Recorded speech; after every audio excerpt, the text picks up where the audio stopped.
This is 99% Invisible. I'm Roman Mars. When Warren Furutani was growing up in Los Angeles in the 1950s, he sometimes heard his parents refer to a place they once spent time. A place they called camp. You know, camp reference for me was summer camp or the Y camp. So what is this camp thing they keep talking about? The fact that it's brought up here and there, but not elaborated on. You can't help but wonder, there must be much more to the story. Warren was right. There was a lot more to the story. Producer Emmett Fitzgerald. During World War II, the U.S. government incarcerated Warren Furutani's parents, along with over 110,000 other Japanese Americans in remote detention centers. When they talked about camp, that's what they meant. In college in the 1960s, Warren got involved in the civil rights movement and the Asian American movement. And as he got more politically active, he started to research his people's history. He wanted to find out what had happened to his parents and other Japanese Americans during the war. One day, he was at a Vietnam War protest with his friend Victor Shibata, and they started talking about how they wanted to organize a march for the Asian American community, but they didn't know where to go. And Victor and I said, well, there's this camps that our parents were in. What are these camps? We started talking to some people about this place called Manzanar. It was the closest camp to Los Angeles. And we said, damn it, we better just go up there and just find it. It wasn't going to be easy to find. After World War II, Manzanar had been completely dismantled. By 1969, there were hardly any signs of it left. But Warren and Victor spoke with some people from their parents' generation and learned that the camp had been located a few miles past the town of Lone Pine off Route 395, and that a big green auditorium building was still standing, being used by the highway department to store machinery. And so, on a clear fall day, the two men hopped in Victor Shibata's old Triumph convertible and went looking for this place called Manzanar. They drove north out of LA about 4 hours toward the Sierra Nevada mountains and ended up in a high desert valley. It was totally desolate.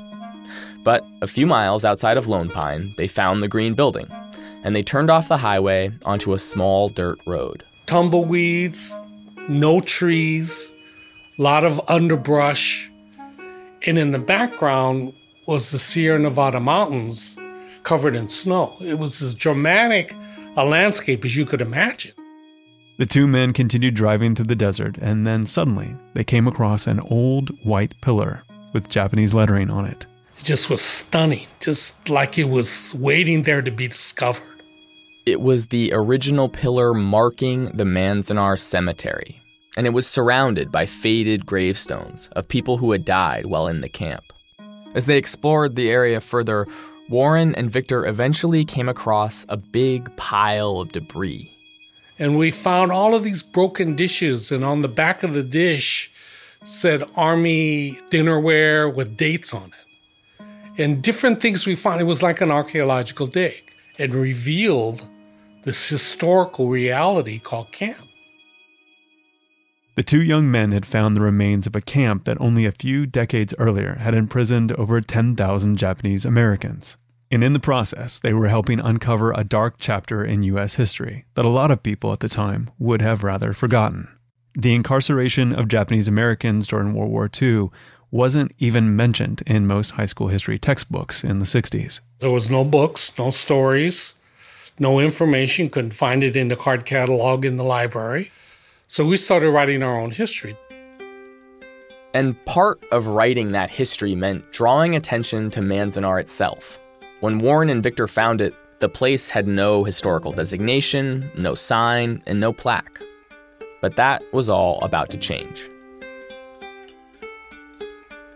Warren and Victor drove back to Los Angeles, but they knew they wanted to come back and bring more people with them next time. And there's a thing in Japanese called hakamaigi, where you have a pilgrimage back to important places. And so, on a December morning in 1969, over 150 people piled into cars and vans and buses on a pilgrimage to Manzanar. Going to that part of California at that time of year was just stupid. Cold. It was so cold. But the shivering pilgrims followed Warren and Victor's directions to the cemetery. So we cleaned up the cemetery, and we brought paint and wire brushes and scraped everything down and repainted the monuments. We did a lot of work in terms of refurbishing the area. We knew we were coming back. Most of the people on the pilgrimage were younger Japanese Americans who had never spent time at camp. But there were a few people there that day who had actually lived at Manzanar. One of them was Sue Kunitomi Embry from Los Angeles. The story of how she ended up in this desolate valley begins in 1941. I was 18. I had finished high school in January, and I was helping my mother take care of a small grocery store which she had purchased just a year before. Sue Embry died in 2006. This audio is from an interview she did with Densho, the Japanese American Legacy Project, back in 2002. The notice that came to our neighborhood was dated May the 3rd, and we had to leave on May the 9th, which meant we had about 5 days. 5 days to pack up all their belongings and report to Manzanar. The camp was one of 10 set up by the U.S. government to imprison Japanese Americans during World War II. Following the bombing of Pearl Harbor, anti-Japanese racism reached a fever pitch in the United States. Military leaders repeatedly questioned the loyalty of all people of Japanese descent without evidence. And then, in 1942, President Roosevelt signed Executive Order 9066, paving the way for the incarceration of thousands of Japanese Americans on the West Coast. Here's a clip from a 40s propaganda film justifying the decision.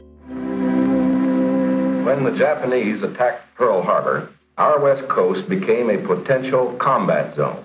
Living in that zone were more than 100,000 persons of Japanese ancestry, 2/3 of them American citizens, 1/3 aliens. We knew that some among them were potentially dangerous. Military authorities therefore determined that all of them, citizens and aliens alike, would have to move. Most families had to sell property quickly, often at a fraction of its value. Some rented out their homes or left them with friends, but others abandoned them altogether. On May 9th, Sue's family, her widowed mother and her 6 brothers and sisters, all went to the train station. They were told that they could only bring what they could carry with them. You know, I kept thinking, we're American citizens and they're doing this to us and we have no rights, nobody to speak up for us. They arrived at Manzanar in the dark and found their way to their assigned barrack. The camp was divided into 36 residential blocks, each with 14 barracks, 2 latrines, and a mess hall. Families were usually allowed to sleep together. We had 8 cots, canvas cots. No partitions of any kind. We all slept in one big room. In total, there were 800 buildings and over 10,000 people packed into 1 square mile. One of the hardest parts of life at camp was the total lack of privacy.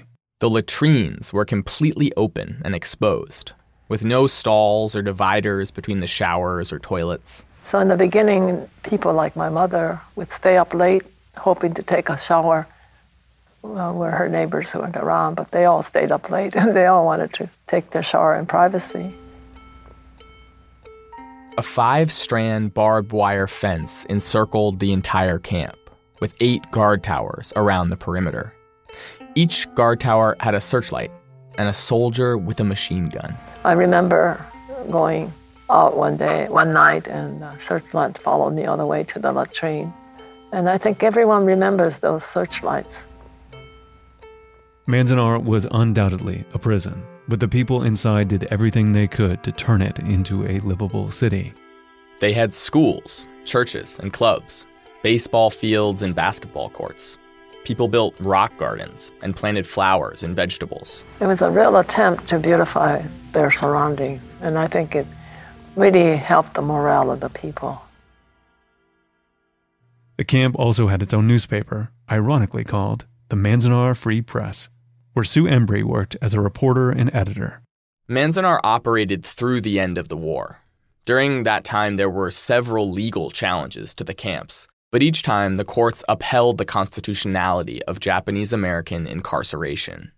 On November 21st, 1945, a few months after the U.S. bombed Hiroshima and Nagasaki and nearly 4 years after the camp had first opened, the government closed Manzanar for good and dismantled the camp. Families were forced to move once again. People who couldn't afford to leave on their own were given a bus ticket and $25.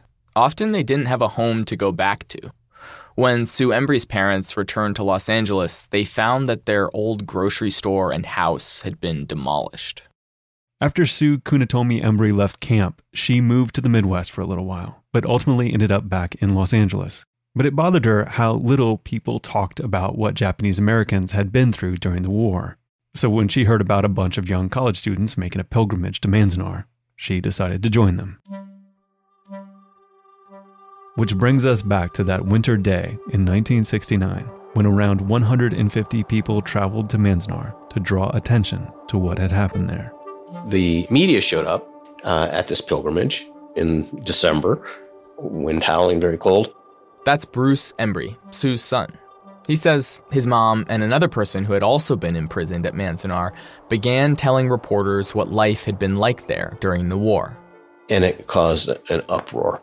I mean, people were just completely aghast that anyone would speak to the broader public outside the confines of the Japanese American community about what happened.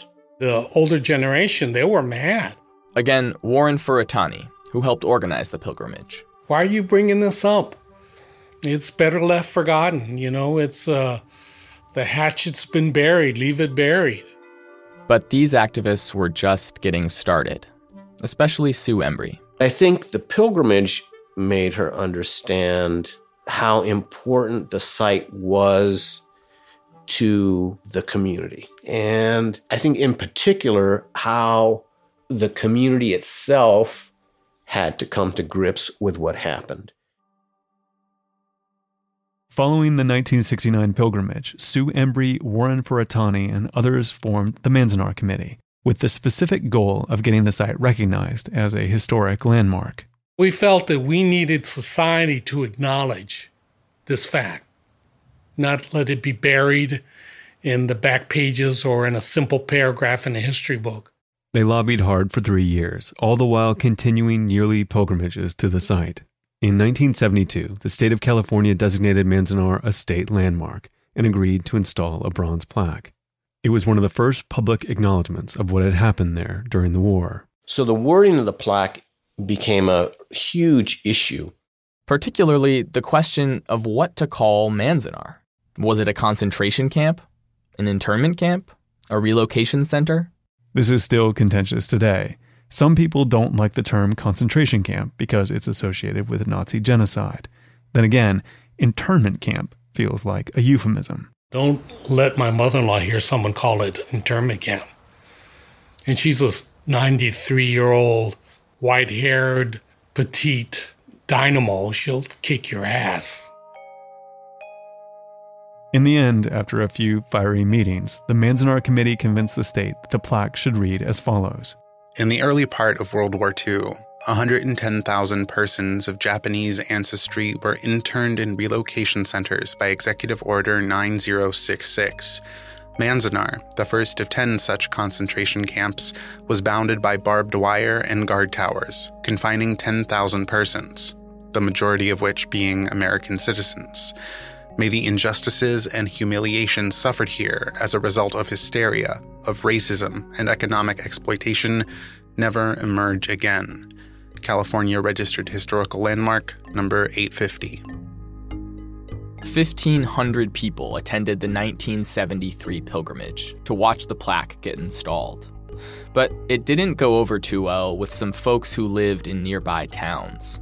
Within weeks, they've shot it full of shotgun pellets. Someone took an axe to it to try and chisel off the word racism. You can still see the bullet holes on the plaque today. But Sue Embry and the Manzanar Committee were undeterred. In fact, they were already thinking bigger. They wanted Manzanar to be a national historic site. It's important to note that all this was occurring alongside a larger fight for redress and reparations. Several Japanese American organizations had demanded an official apology from the U.S. government and payments for those who had been incarcerated during the war. And in 1988, President Reagan signed the Civil Liberties Act, giving $20,000 in reparations to every living person who had been sent to a camp. Yet no payment can make up for those lost years. So what is most important in this bill has less to do with property than with honor. For here we admit a wrong. Here we reaffirm our commitment as a nation to equal justice under the law. Sue Embree was very involved in the redress movement, and she wanted to keep the momentum going in the fight to get Manzanar turned into a national historic site. But the Manzanar Committee faced stiff opposition from the Los Angeles Department of Water and Power. The DWP actually owned the land and the rights to its water. So here comes this middle-aged woman saying, no, this land is really significant to us, our community, and to the region itself. And we want it to be a national park. Well, the DWP didn't want to have any part of that. The Manzanar Committee ended up drafting legislation for Congress, and Sue Embree flew to Washington, D.C. to testify before the U.S. Senate Subcommittee on Public Lands, National Parks, and Forests. She says democracy is a fragile concept, only as good and strong as the people who practice it. Let us tell the world that we are a people strong and resolute, acknowledging the errors of our past in order not to repeat them in the future. And this is the legacy which we believe the Manzanar Historic Site can leave for future generations. The legislation passed, and on March 3rd, 1992, Manzanar was declared a National Historic Site. But apart from the cemetery, there was hardly anything there. The National Park Service had to decide how they wanted to memorialize this injustice. They formed a committee that included people who had been incarcerated at Manzanar, and the committee decided that they didn't just want a museum where visitors could read about what happened on placards. They wanted to rebuild portions of the camp exactly as they had been during the war, so that visitors could feel what life had been like. So you walk in, it's a empty room, although we have a cot and a stack of army blankets and a stack of mattress covers and a bunch of cots up against the wall. This is Elisa Lynch of the Manzanar National Historic Site, showing me a rebuilt barrack. She says they tried hard to get it right, but it's still not as harsh as it would have been when people arrived here back in 1942. I mean, there should be dirt blowing up through the floor. The building should be creaking. The thing is, we had the option of either building them as they were, but not allowing people to walk in because they wouldn't be safe for people to come into, or we could rebuild them to earthquake standards, accessibility standards, and that's what we chose to do. Outside, there's a dirt basketball court with white metal hoops and a one-way road tracing a long and winding circuit through what used to be the camp. Signposts along the way show where specific buildings once stood. In some places, cracked concrete foundations and the remains of rock gardens are still visible or have been unearthed. In the distance, you can see a rebuilt guard tower. It's 40 feet tall with latticed wood sides and a giant searchlight at the top. It was very controversial because a lot of the locals especially did not want it to have a guard tower because people don't want it to reflect badly on the community. But the Park Service continued to seek guidance from folks who had actually lived at the camp. Over time, people have said over and over, the most important thing to show are the guard towers and the latrines. I've had people literally say, you know, we're glad you have the visitor center. We really like that you have the barracks, but no one will ever understand until they go in and see that row of toilets. Elisa Lynch takes me to the site's newest addition, a replica of a women's latrine. The building wasn't open to the public when I visited, but she showed me inside. It's just an open room. There's a long trough sink and a row of 5 toilets with no dividers between them. You hear over and over about the humiliation. You know, I've heard women talk about having your first period in public, you know, which I think is a very personal thing to all people, all women. And there's no privacy here. Lynch has spoken with hundreds of people who lived at Manzanar, and they all have different perspectives on their time at camp. Some people fondly remember the friendships they built here. Others say the experience tore their family apart. Yes, it had baseball teams. It also had 120 armed soldiers. Yes, it had beautiful gardens, but it also had guard towers. She just wants the site to show the full, messy history of what happened here. I think the national parks represent America at its best and Americans at their best. And I think it's also good that we look at the times when we haven't been our best, and it's a lesson for the future. This site exists, this national park exists because of the efforts of ordinary people to make sure that their story wasn't swept away by the wind or buried by those that don't want to be reminded of the weaknesses of some in our past. That's Bruce Embry again. Every spring, he's one of the hundreds, if not thousands, of people who come to Manzanar for the annual pilgrimage, the one that started back in 1969. They hold religious ceremonies and drumming performances and remember what happened here together.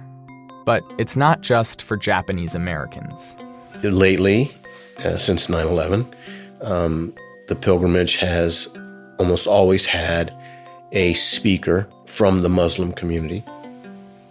In recent years, the activists who lead the pilgrimage have tried to connect the wartime discrimination against Japanese Americans with contemporary discrimination against Muslim Americans in the name of security.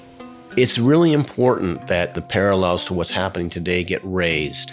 And this is a story, I think, that needs to be amplified and shouted from the rooftops so that America doesn't embark on some of the same non-productive racist behavior.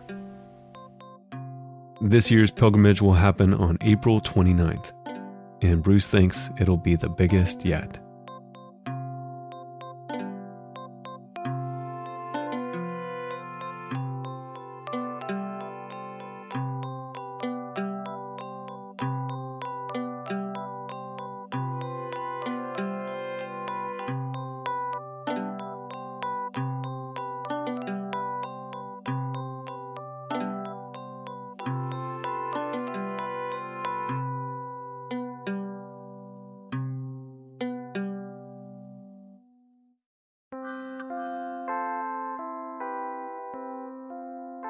"99% Invisible" was produced this week by Emmett Fitzgerald, with Sharif Youssef, Delaney Hall, Avery Trufelman, and me, Roman Mars. Katie Mingle is our senior editor. Kurt Kolstead is the digital director, and Taryn Mazza is the office manager.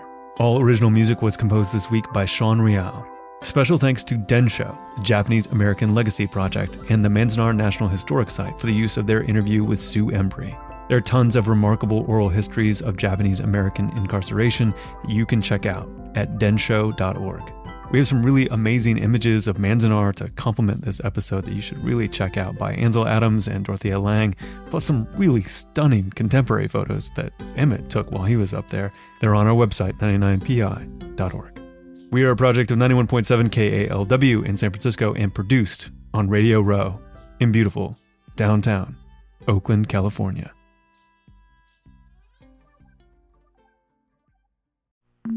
You can find the show and join discussions about the show on Facebook. You can tweet at me at Roman Mars and the show at 99pi.org. We're on Instagram and Tumblr too. But if you want to get really excited with Kurt about how people in Finland dry their dishes, you have to go to 99pi.org.